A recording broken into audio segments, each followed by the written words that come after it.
রাসূলের মাজার আছে বলে জানেন? ইতিহাস দেখবেন, কোন নবী রাসূলদের মাজার পাক ভারত উপমহাদেশে নেই। তাহলে বোঝা যায় যে তাওহীদের ধর্ম প্রচারের জন্য আল্লাহ ভালো জানেন, তবে ইতিহাস যেটা প্রমাণ করেছে এই ভারতবর্ষে কোন নবী রাসূলের আগমন ঘটেনি। কথাটা বুঝে আসলো? এখান থেকে একটু আলোচনায় আসতে চাই। আলহামদুলিল্লাহ আলহামদুলিল্লাহ নাহমাদুহু ওয়া নাস্তাঈনুহু ওয়া নাস্তাগফিরুহু ওয়া নু'মিনু বিহি ওয়া নাতাওয়াক্কালু আলাইহি ওয়া না'উযু বিল্লাহি মিন শুরুরি আনফুসিনা ওয়া মিন সাইয়্যাতি আ'মালিনা।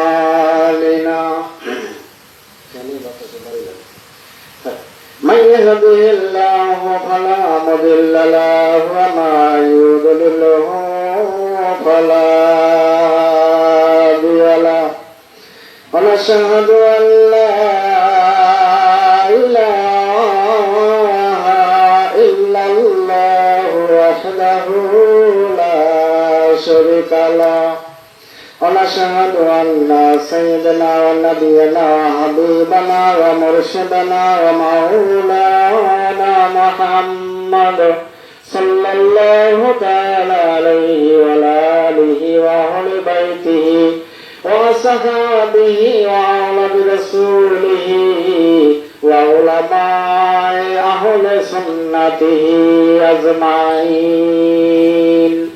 إن الله وملائكته